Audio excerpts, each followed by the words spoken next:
All right. All right. Welcome, everybody. Today's webinar is called Suffragists Beyond the Bloomers. And I am Carissa Heckathorn. I am the new director of the Iowa Quilt Museum. And our current exhibit is called Deeds, Not Words, celebrating 100 years of women's suffrage. And this is a pretty fabulous exhibit. All of our artists were invited to be a part of this exhibit. They are award-winning artists. And they all chose, I'd say, a figure or multiple people or even a topic related to the suffragist movement. So most of them made their quilts for this specific exhibit. We have one who is our guest today, Adrienne Vornix, and she made hers for the 75th, what do you call it, celebration of the women's suffrage movement. So she will tell us a little more about that. And we are the Iowa Quilt Museum. We are located in Winterset, Iowa, and it is our mission as a nonprofit to promote the appreciation of the American quilt. We are not a textile museum. We are actually just devoted to quilts, and we are located on the historic square of Winterset, Iowa. Hi, Diana. And we are an exhibit-only museum, which means we change our quilts, our exhibits about 4 times a year, and we don't own a collection. We have a very, very small collection that's just for education, and otherwise these quilts are curated by guest curators, and the curators of our current exhibit are Sandra Sider, and she is the curator for the Texas Quilt Museum, and then Pam Weeks is curator for I'm going to get this one, it's a long one, the New England, is it Quilt and Textile Museum? Yeah. And so we are thankful for them putting this together. The exhibit has been traveling for 2 years around the nation, and we are the last museum in the Midwest. So it'll go to LaConner, Washington from here, and then it will go down to the International Houston Festival for the end of the exhibit. So let's get started. I'm going to share my screen real quick.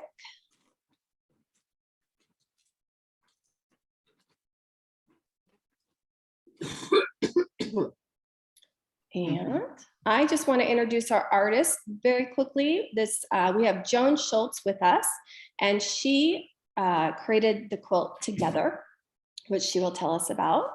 Robin Schwalb, she created the Amelia Bloomer, Advocating a Change. Hope Wilmarth is created Tour de Force. And Adrienne Yorinks, Resistance to Tyranny is Obedience to God. And this is the one that was done for the 75th celebration. So let's see, still admitting people here. 1 second.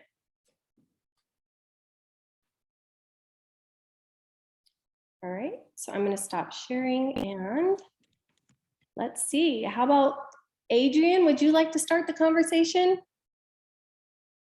Oh, you're muted. There you are.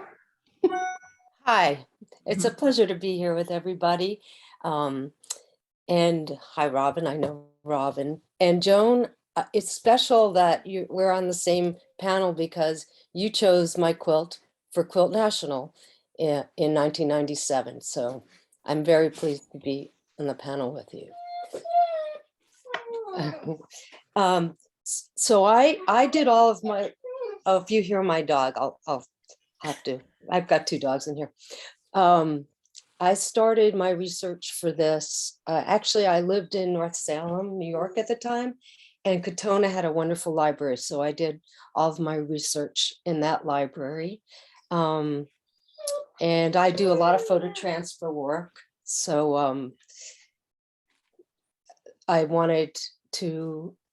thought it was really interesting to see all of the information throughout history about the suffrage movement. And I wanted to use fabrics from all different time periods while the suffrage movement was going on. So I had a lot of vintage fabric in there as well. What else can I tell you? I used pink. I have one fun story about pink. I hated pink as a child. I felt like I was force-fed pink, pink lamps, pink. So I thought, how ironic to use pink with all of these very powerful women. And it had to be a very pure pink, so I only used pink fabric. And at the end of this project, I fell in love with pink. I didn't plan on being therapeutic, but it was an amazing experience. So now I love pink. So this is her quilt. Someone asked if we could see that right now. So I'm going to pull that up for you guys. There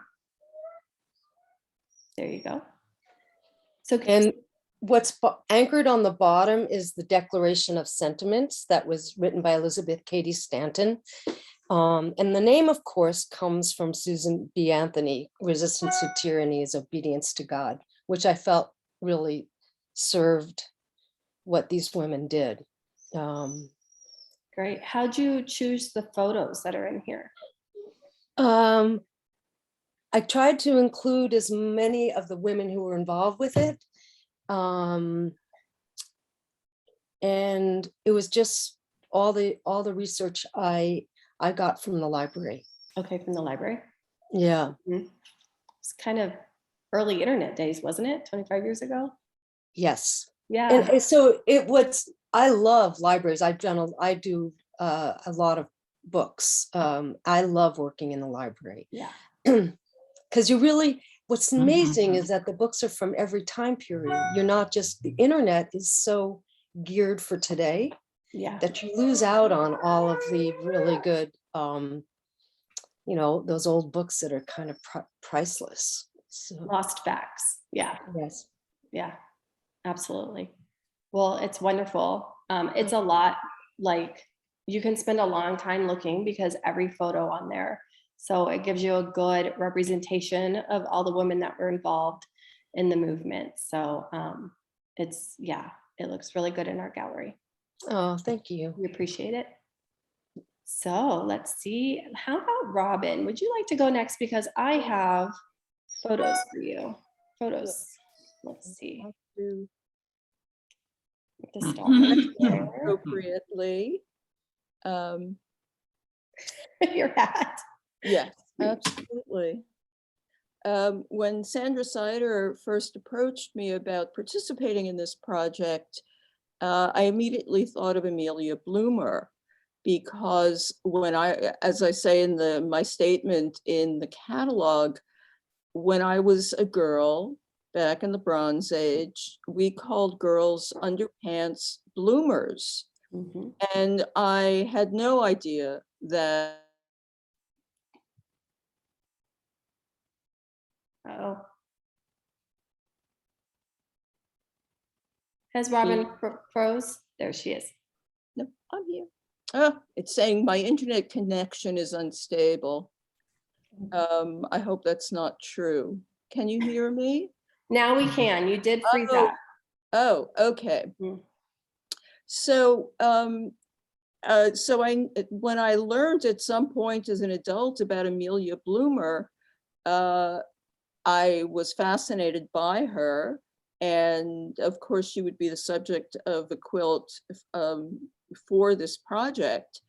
Carissa, you'd asked about the research that we did. Mm-hmm. And her biographical details are, in broad strokes, are pretty accessible on the internet. And I made this quilt in 2018. So I was doing my research on the internet.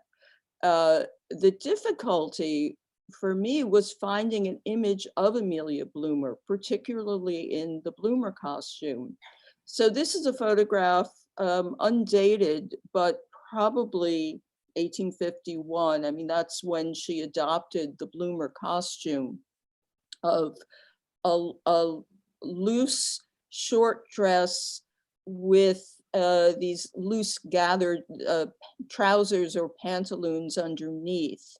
And in both the photograph on the right and my quilt, she's wearing a promenade costume. In other words, what a well-dressed bloomer would wear outdoors with the hat, the gloves, the parasol, et cetera, et cetera. Now, this is certainly a photograph of Amelia Bloomer, but it's unclear to me what type of photograph. She leans very gracefully in a ladylike manner, as ladylike. Oh, did we lose Robin again? Yeah. Okay. Specific type of photograph, whether it was a daguerreotype or a wet plate collodion or a calotype. I don't know. I can't judge how long the exposure would have been. And you can go to the next image. Okay. This is Amelia Bloomer in 1881. This looks to me like an engraving or an etching. It was, the other thing I would say about that image of her as a much younger woman leaning on that pedestal is that the only image I could find at the time, when I first started doing my research, the only version of that image was a very, very poor resolution.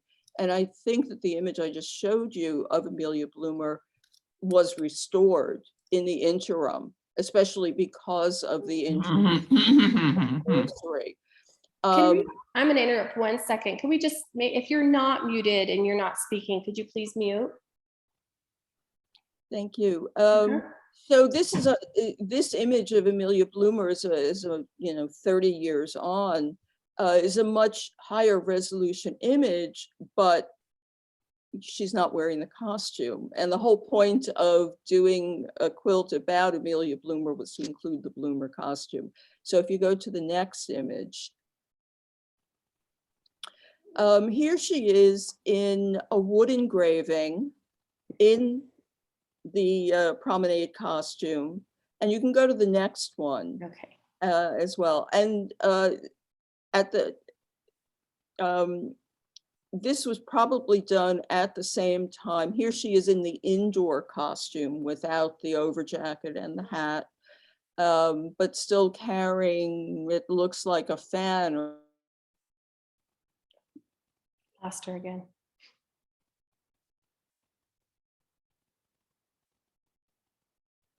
I love the hat. So that's the image that I based my quilt on. The interesting thing is that I can no longer find that image online. It's like vanished. I downloaded it to my computer, so it absolutely exists. And I think it came from the Iowa Historical Society, but I'm really not sure. And without getting too much into the weeds, I think it was done by the same wood engraver who did the very last one I showed you of the indoor costume, so on and so forth. I mean, this is probably of interest only to me, but because I wanted to use the wonderful quote that I've used in the border by Amelia Bloomer, let men be compelled to wear our dress for a while, and we should soon hear them advocating a change. I needed a quilt of a certain size to accommodate that. And I have often used a text that comments on the subject matter of the quilt as a border. I like that it harkens back to the traditional composition of a bed quilt with a border that falls over the sides of a mattress. It also enables me to put in a text in a decorative way, so I get some words in. It harkens back also to Edward Hicks, who did a large series of Peaceable Kingdom paintings, not quilts, but paintings that were religiously inspired, where he would have a biblical text in the border. So for a lot of reasons, I like to put words in the border. It's a very nice framing. Yeah, it is a good frame. So when she comes back, we'll see what, okay, there she is. Yeah. I'm getting the same message. Your internet connection is Yeah. unstable. Okay. There's a question, what inspired me to repeat her?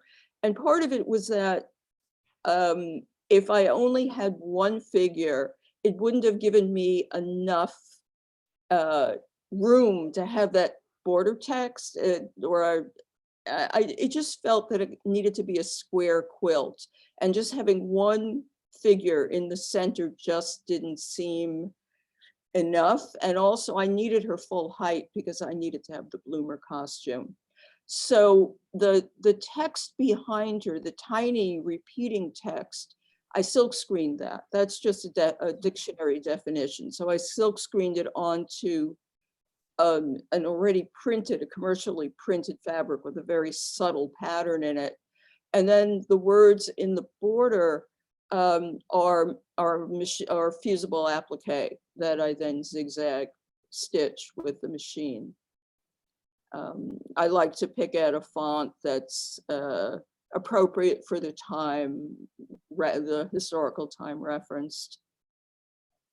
It looks like newsprint to me. Well, that was part of what I was going for, because after all, she was a newspaper owner and editor, and a very fine writer. And she has a tie to Iowa. Yes, she does. She does. She was originally in upstate New York, in near Seneca Falls, which is at the north end of Cayuga Lake. Ithaca's down at the south end, in the Finger Lakes region. I don't know why she and her husband moved to Ohio first, but then they wound up in Council Bluffs, Iowa, which is due west. Northwest of us, yeah. Oh, she's gone. Yeah, so Amelia had something to do, I think it was at a newspaper. She was a journalist. Yes, she took over the publication of the Lily. She didn't actually found it. It was founded by a committee of the Ladies Temperance Society in the Seneca Falls area.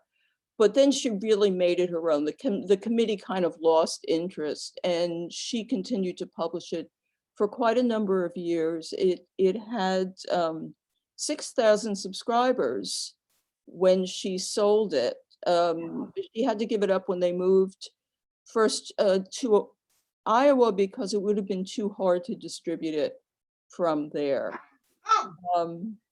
And I think I've probably have gone over my time limit. So Well, thank you, Robin. I think thank you.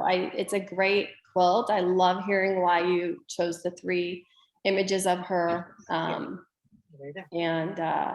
it gives it even more meaning when you know what you were thinking during that process. So thank you. Let me see how to get out of here. Usually escape works. There we go. All right. So Joan or Hope? Joan, you want to go? Or? Sure, I can go. All right. I've lived the topic, suffragette. I'm 85, and seems like we've been marching for a very long time. And when Sandra broached the subject about doing a quilt, I thought, sure, I can do that. That's my work anyway. So I did some research all on the internet, and if you don't know about the Wayback Machine, which is free, it's an internet library that has millions of books, and you'll find that some of the things that have disappeared are there because they've been scanned and saved forever. So you might want to look at that. It's under the Internet Archive, so you'll get a lot of links. I worked with the image of Lady Godiva riding through town. She was on the horse because of taxes, which is very political at that time. And many artists have used her when they're talking about suffragettes because of the reason that she was on the horse was very a feminist kind of a broad feminist statement. And during the 1900s, when the marches were really 1915, there was a French lady, and I can't remember her name, who came into town on a white horse in a white costume, referencing Lady Godiva, and also standing above the crowd so that she was visible and could make her statement sort of in the air. I think of the suffragette movement as a meeting of women working together for a common goal, including men who are feminists also, supporting the women and also supporting the goals. So leap forward 100 years and you have my quilt, which are women still marching together but arm in arm. And the clear message is that together things can change and mountains are moved. So this quilt is a very meaningful quilt for me because I use a lot of images in magazines. And it just seemed like these women who are known models and actresses and so forth were important to integrate them with the early suffragette together movement, where the women would march down the street and actually men would drive in their cars. So women walking, men in the cars. And I had a real fun time with this. So there's a lot of details that are only shown when you get really close and intimate with the work, which I like, because the big statement and then getting people to come closer to be surprised, because there are some surprises here. I won't go into it because you need to go see the quilts. And I believe there's a wonderful book that goes with the exhibition. It's a very wonderful book. Yes. Yeah, I must really like it because I found 3 copies in 3 different rooms. Oh. And I think what happened was I forgot that Sandra sent me a copy. And I said, why don't I have that in my library? And so then I ordered it and it came. And in the meantime, and maybe you have the same thing, you order multiple copies unknowingly. Yes. But it's well worth it, and I can give it as a gift when people come. Anyway, I just think this is a very wonderful exhibit, and I think everybody came at it in a very unusual way, which means that there's a lot of meat and potatoes in the subject, and the subject is ongoing. It's more than 100 years old, and we have a lot of work to do. Ongoing work. Yes. Sorry, I am responding to someone real quick. Yeah, the book is, I don't know where else it's being sold, but right now it's online on our gift shop. If you go to Iowa Quilt Machine, IowaQuiltMuseum.com, and there's a shop button up in the right corner. The proceeds, not only do proceeds come to the Iowa Quilt Museum, but the actual book proceeds from the publisher, a portion of those are going to the Texas Quilt Museum and the New England Museum that Pam and Sandra are both associated with, their curators of. So it's a, yeah, it's been extremely popular. We've actually had to order more because they went so fast. It's a nice gift for young women because of the variety of the work illustrated. There's something for everybody, but I think it's a way to stimulate conversation, and it's a very accessible book. So I recommend it as gifts for teenagers too. Yes. And if you don't tell them, who's going to tell them? Yeah, that's so true. We've had a lot of people say, oh, I got to bring my daughter back. Yeah. Got to bring a granddaughter. I just want to say on your quilt, I find it, it's like a modern look at the suffragist movement. Whenever I see it, I think, oh, this is like today, right? You've got the history in there, but you're showing today also with the fashion cutouts. Well, I have a street story I'd like to tell. I've traveled a lot in my work, and early times in Australia, when we carried big cameras and so forth, I had two professors' wives walk me into town, and this would be in 1984. And the reason I bring it up is that we were walking on the sidewalk, the three of us, and it's a very wide sidewalk. And men actually pushed us into the street because we were in their way. And they hated that I had this camera, which I guess looked aggressive to them. And a woman shouldn't have a camera with such a long lens. So I think of the professors' wives and how they acquiesced being pushed into the street. And I said, why did you do that? Why didn't you just stay on the sidewalk with me? And they said, oh, no, those are bullies. And I said, well, if you just stand your ground and don't move, they have to go around you. Well, we can't do that. Well, 20 years later, they could. So marching together is really important. And it's another way of not getting thrown into the street. Standing our ground. Yes, absolutely. Yes. Well, thank you, Joan. Let's see, make sure there's no other questions. And we'll go on to Hope. Good morning, or good afternoon, I guess, for most people. I have to say it's an honor to be in Iowa. I have never actually been there, but my quilt has, and it's very, very pleasing. Well, thank you. And where are you in California? No, I'm in Houston, Texas. Houston. Okay. Yes, I'm in Houston, Texas. And when Sandra and I have been friends for a while, and when she invited me to do this, it was a little daunting for me. But I did some research on the internet, and I decided to approach the subject by writing what I had learned. And as you can see, I have a composite suffragette there on the quilt. She's a composite because I couldn't find an image of a suffragette with the hat I liked and the bustle I liked and all those things. So she's a composite of the era. Now, when you look at the quilt to the right of, to the right of the suffragette in gray writing are the words of the amendment written over and over again. And underneath the gray writing is a timeline. In the little black writing is a timeline. So you really do have to go see this quilt. There's a timeline of events that happened from 1776, when Abigail Adams told her husband to please remember the ladies when you write the Declaration of Independence, which took him a while.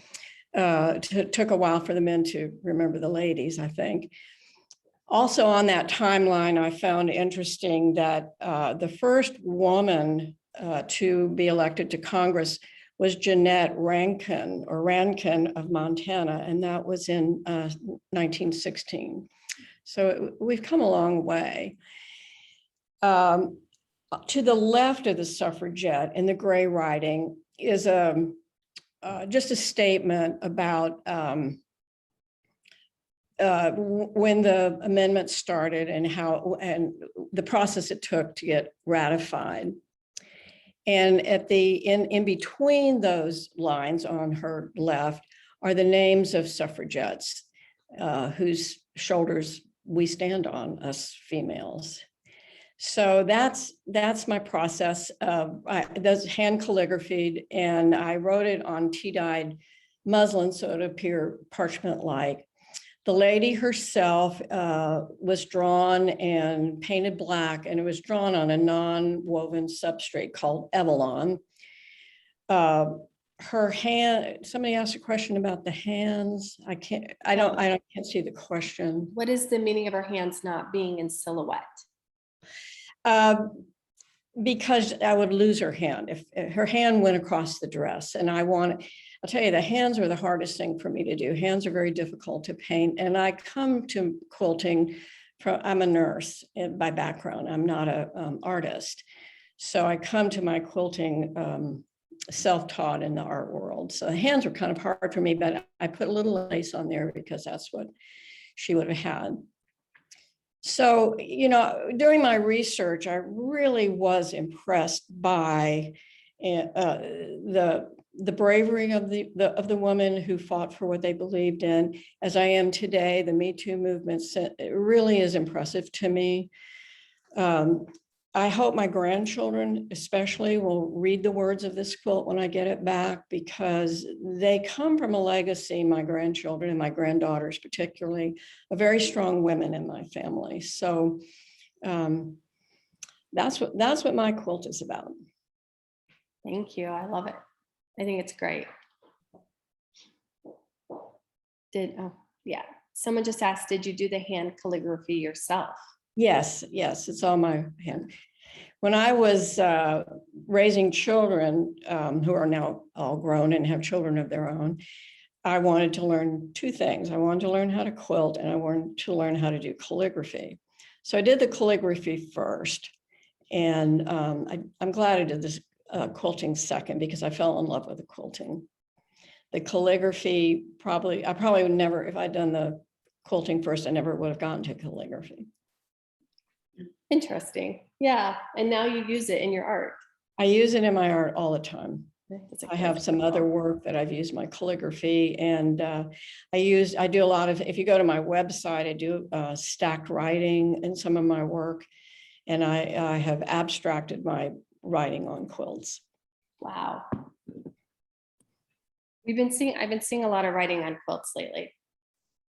It's a way to make a real impact, I think.